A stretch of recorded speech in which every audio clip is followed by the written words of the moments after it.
jadi andalanku. Hanya Kau Tuhan yang ku percaya. Di saat aku sudah tak mampu, hanya Yesus sanggup melakukannya. Aku percaya ada mujizat. Aku percaya Tuhanku dahsyat. Perbuatan ajaib telah dikerjakannya. Aku percaya ada mujizat.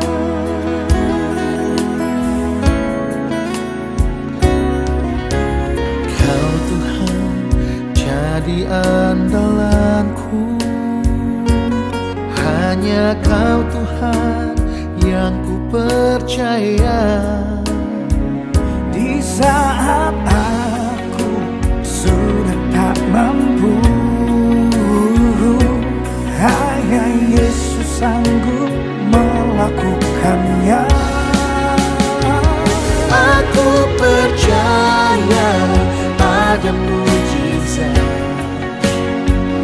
Aku percaya Tuhanku dahsyat.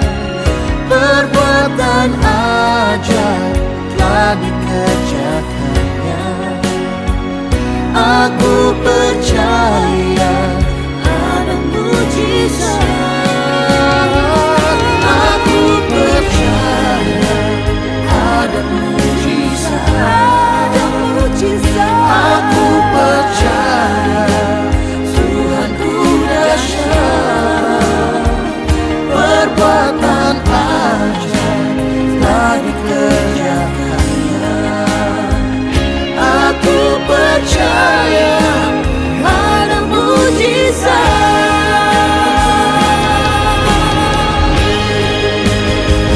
Percaya saja. Percaya saja.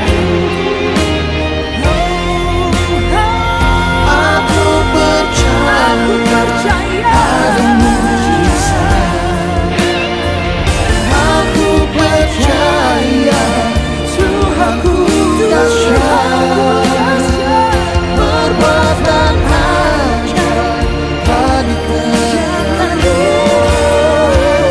Aku percaya ada mujizat. Aku percaya. Aku percaya. Aku percaya. Aku percaya. Firman-Mu nyata.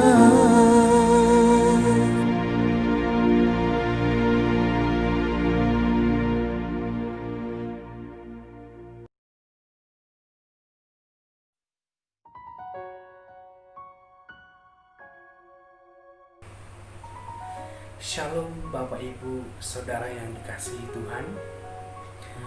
Kita patut bersyukur kepada Tuhan sebab kasih setia Tuhan, pertolongan Tuhan senantiasa kita nikmati dalam kehidupan kita semua sampai pada saat ini.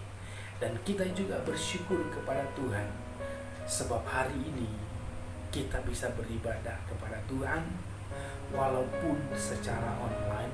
Tetapi saya percaya ibadah online tidak mengurangi hadirat Tuhan. Dan saya percaya bahwa ibadah online tidak membatasi kuasa Tuhan bekerja dalam kehidupan setiap kita, orang-orang yang percaya. Itu sebabnya sebelum kita merenungkan kebenaran firman Tuhan pada pagi hari ini, saya mengajak Bapak Ibu semua untuk mempersiapkan sungguh-sungguh hati kita di hadapan Tuhan, sehingga apa yang kita renungkan pada pagi hari ini menjadi kebenaran yang menuntun kita kepada kehidupan yang berkenan di hati Tuhan. Karena itu sebelum kita merenungkan firman Tuhan, mari kita berdoa terlebih dahulu. Bapa yang baik, kami bersyukur kepadamu atas segala perbuatan-Mu yang ajaib dalam kehidupan kami. Kasih setia-Mu, pertolongan, penyertaan-Mu senantiasa kami nikmati, kami alami dalam kehidupan kami. Sampai pada saat ini kami boleh beribadah pada saat ini bukan karena kuat dan gagah kami, tetapi kami percaya semua karena pertolongan Tuhan yang Engkau nyatakan bagi setiap kami. Terima kasih Bapa, terima kasih Yesus. Sebentar lagi Tuhan, kami mau merenungkan kebenaran firman-Mu. Biarlah Tuhan Engkau menolong kami, Roh Kudus Engkau menuntun kami, sehingga apa yang kami renungkan pada pagi hari ini betul-betul menjadi kekuatan baru dalam kehidupan kami, dan menjadi kebenaran yang akan menuntun kami kepada kehidupan yang berkenan di hadapan-Mu ya Bapa. Hamba-Mu yang Engkau utus pagi ini adalah hamba yang terbatas, tetapi biarlah Engkau sendiri yang menyampaikan isi hati-Mu kepada setiap kami pada pagi hari ini, sehingga apa yang keluar dari mulut hamba-Mu semuanya bersumber daripada-Mu ya Bapa. Kami tolak segala kuasa kegelapan yang ingin mengganggu konsentrasi kami Tuhan. Di dalam nama Tuhan Yesus, biarlah Roh Kudus-Mu saja Tuhan memenuhi dan mengambil alih kehidupan kami pada pagi hari ini, sehingga kami sungguh-sungguh fokus merenungkan kebenaran firman. Terima kasih Bapa, berbicaralah karena kami sudah siap di dalam nama Tuhan Yesus. Bapak Ibu yang dikasihi Tuhan, mari sama-sama katakan amin. Baik Bapak Ibu yang dikasihi Tuhan, mari kita membuka Alkitab kita di dalam Yakobus pasal yang ke-5 ayat 7 sampai ayat yang ke-11. Yakobus pasal 5 ayat 7 sampai ayat yang ke-11. Saya akan bacakan buat Bapak Ibu, dan Bapak Ibu semua bisa mengikuti. Yakobus pasal yang ke-5 ayat yang ke-7 sampai ayat yang ke-11. Karena itu saudara-saudara, bersabarlah sampai kepada kedatangan Tuhan. Sesungguhnya petani menantikan hasil yang berharga dari tanahnya, dan ia sabar sampai telah turun hujan musim gugur dan hujan musim semi.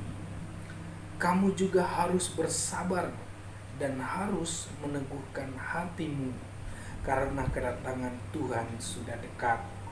Saudara-saudara, janganlah kamu bersungut-sungut dan saling mempersalahkan, supaya kamu jangan dihukum. Sesungguhnya hakim telah berdiri di ambang pintu. Saudara-saudara, turutilah teladan penderitaan dan kesabaran para nabi yang telah berbicara demi nama Tuhan. Sesungguhnya kami menyebut mereka berbahagia, yaitu mereka yang telah bertekun. Kamu telah mendengar tentang ketekunan Ayub, dan kamu telah tahu bahwa apa yang pada akhirnya disediakan Tuhan baginya, karena Tuhan Maha Penyayang dan penuh belas kasihan. Bapak Ibu yang dikasihi Tuhan, kalau saudara perhatikan perikop pembacaan kita ini, di situ dikatakan bersabar dalam penderitaan. Bapak Ibu yang dikasihi Tuhan, kata penderitaan ini adalah kata yang paling dihindari oleh semua manusia. Manusia tidak ada yang mau menderita. Manusia tidak ada yang siap menderita. Manusia tidak ada yang suka menderita. Semua manusia menginginkan yang namanya kebahagiaan dan bukan penderitaan. Tetapi fakta yang kita temukan adalah bahwa di dalam dunia ini ada begitu banyak penderitaan. Banyak orang menderita. Bahkan orang-orang percaya kepada Tuhan Yesus pun mengalami yang namanya penderitaan. Itulah sebabnya Yakobus dalam tulisannya ini menasehati kita atau mengajak kita supaya kita semua berpikir realistis. Artinya bahwa kita harus menyadari, kita harus memahami bahwa di dalam dunia ini ada begitu banyak penderitaan yang tidak menutup kemungkinan bahwa orang percaya bisa mengalami penderitaan. Rasul Paulus juga dalam Efesus pasal yang ke-5 ayat yang ke-16, di situ dikatakan, Efesus pasal 5 ayat 16, dan pergunakanlah waktu yang ada, karena hari-hari ini adalah jahat. Jadi memang kita harus memahami atau menyadari bahwa dunia ini semakin hari semakin jahat.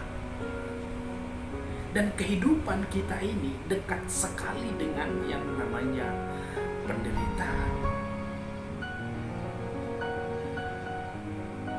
Dan tidak bisa dipungkiri bahwa ada kemungkinan besar orang-orang percaya bisa hidup di dalam penderitaan.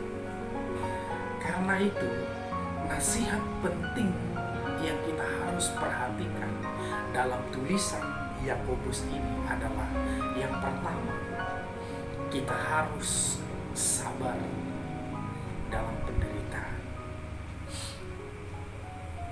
Sabar dalam penderitaan. Dalam perikopnya tadi dikatakan bersabar dalam penderitaan. Saudara, mengikut Tuhan bukan berarti bahwa kita bebas atau kita luput dari segala masalah, persoalan, bahkan penderitaan. Yesus sendiri mengatakan di dalam Matius pasal yang ke-8 ayat yang ke-20, di situ dikatakan, serigala mempunyai liang dan burung mempunyai sarang, tetapi anak manusia tidak mempunyai tempat untuk meletakkan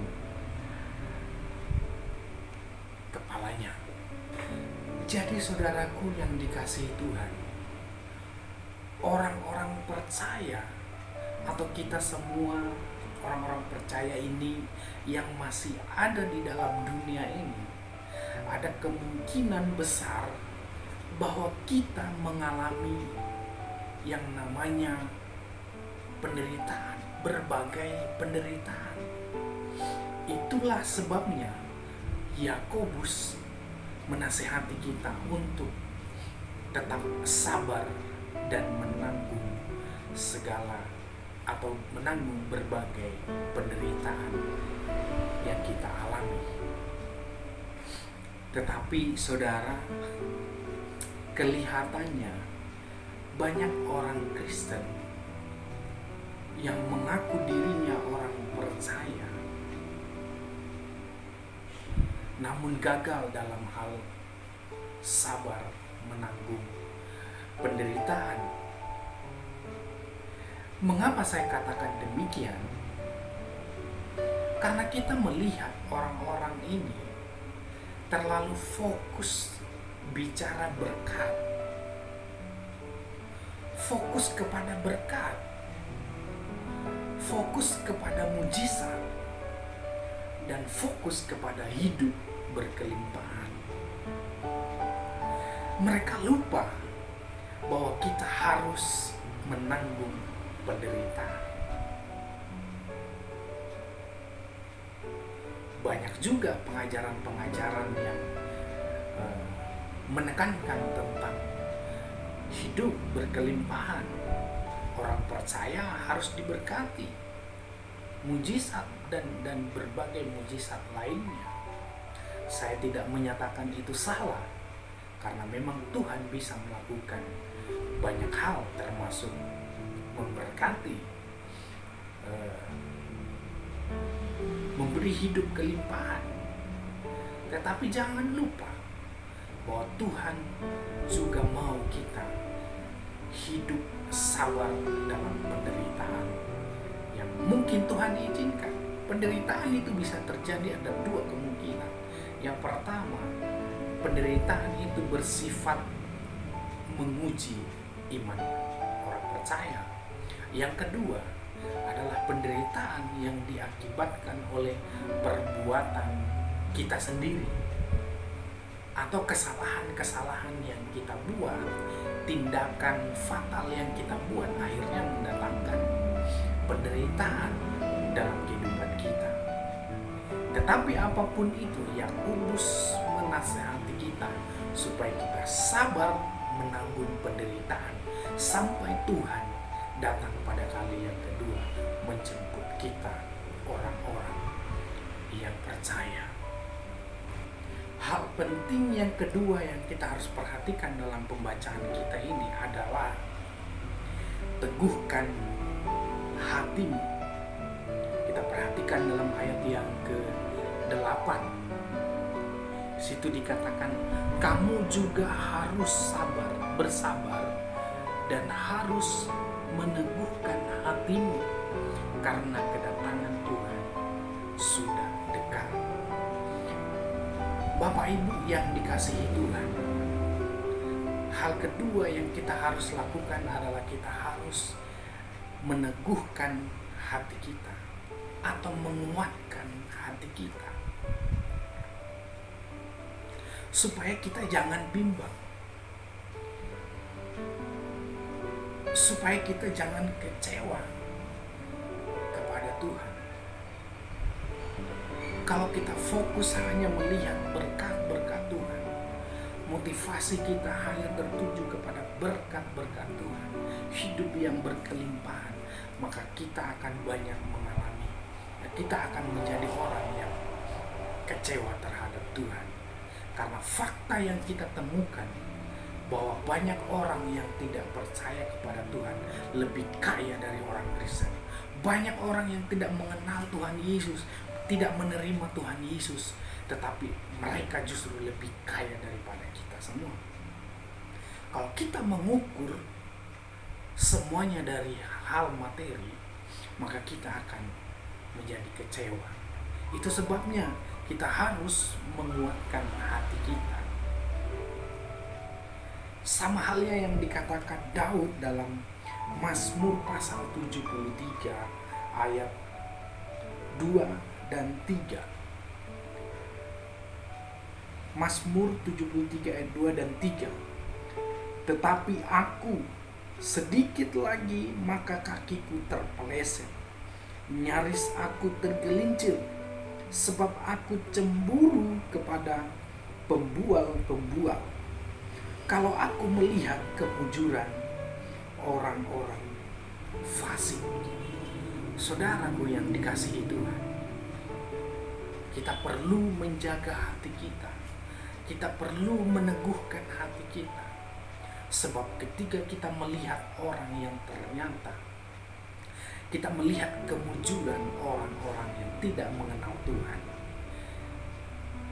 kita harus menguatkan hati kita. Kita tidak bimbang, saudara. Kita tidak lemah. Daud sendiri mengakui bahwa ketika melihat kemunculan orang fasik, dia juga lemah. Itulah sebabnya Yakobus menasehati kita supaya kita meneguhkan hati kita, menanti kedatangan Tuhan, karena kedatangan Tuhan sudah dekat. Karena harta kita, kehidupan kita yang sesungguhnya bukanlah di dalam dunia ini, tetapi Tuhan menjanjikan kehidupan kekal selama-lamanya di surga. Itu sebabnya sebelum hari itu tiba, kita harus sabar menanggung penderitaan di dalam dunia ini, dan kita harus meneguhkan atau menguatkan hati kita supaya kita tetap menjadi orang yang penuh pengharapan kepada Tuhan. Kita menjadi orang yang penuh iman yang besar kepada Tuhan.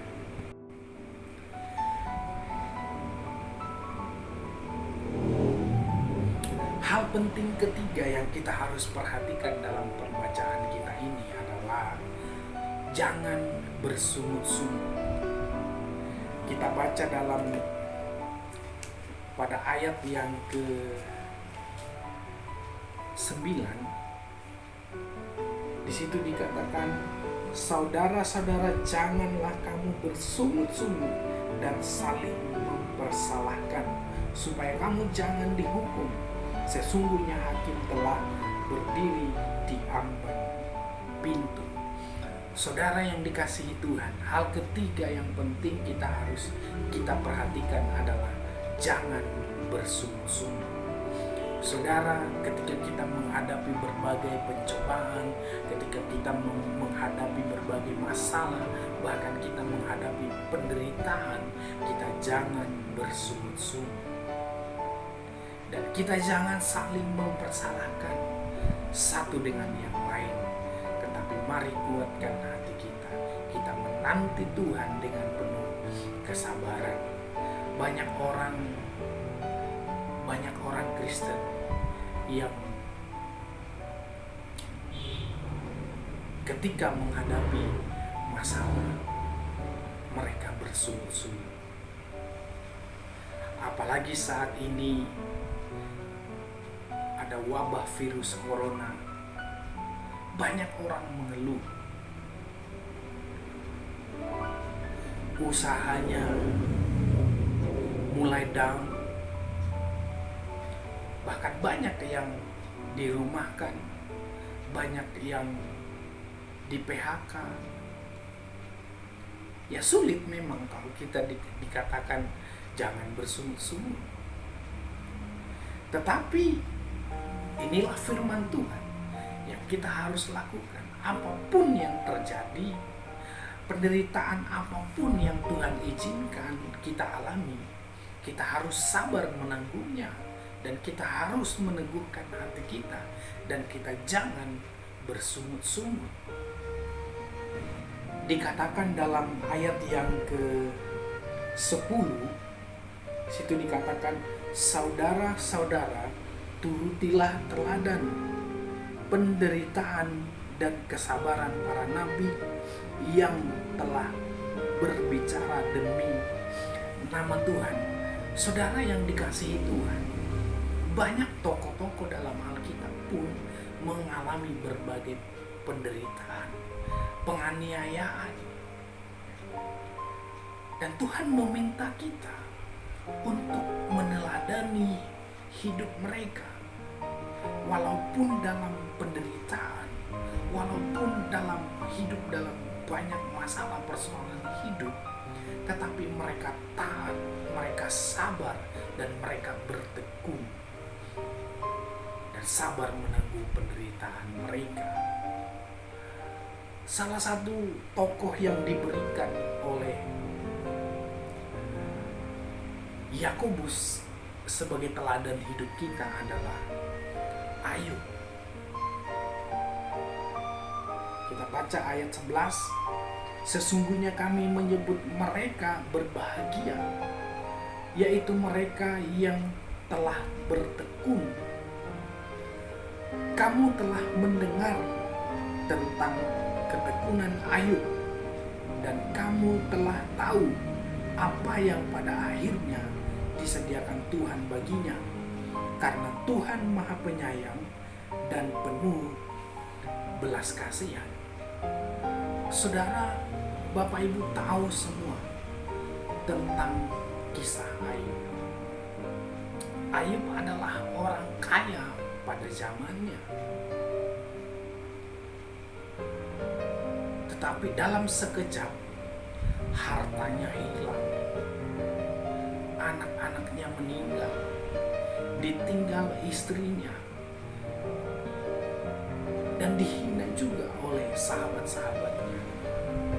Istrinya berkata bahwa kutuki saja Tuhanmu dan matilah. Tetapi luar biasa saudaraku, Ayub menjawab istrinya bahwa apakah kita hanya mau menerima yang baik daripada Tuhan, kita tidak mau menerima yang buruk. Dalam hal ini Ayub tidak berdosa dalam ucapannya. Artinya Ayub menerima semua yang baik, semua yang buruk yang Tuhan izinkan dalam kehidupannya, dan dia bertekun, dia sabar menderita, sabar menanggung penderitaan itu, dan Tuhan memulihkan keadaan Ayub. Saudaraku, mari kita belajar sabar dan meneladani tokoh yang luar biasa bernama Ayub ini, supaya kita menjadi pribadi yang sanggup atau mampu bersabar bertahan dalam segala penderitaan.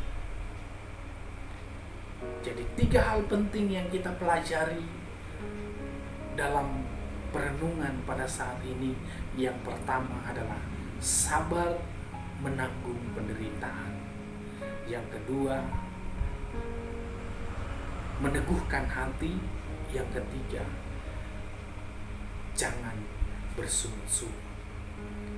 Dan contoh yang diberikan oleh Yakobus adalah Ayub, supaya kita menjadi meneladaninya dalam hal bersabar, bertekun, menanggung penderitaan.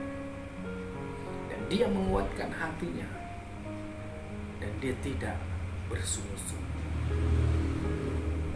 Semoga Tuhan menolong, Roh Kudus menolong Bapak Ibu semua, supaya Roh Kudus menjelaskan lebih dalam lagi apa maksud firman Tuhan yang kita renungkan pada pagi hari ini. Selamat hari Minggu, Tuhan Yesus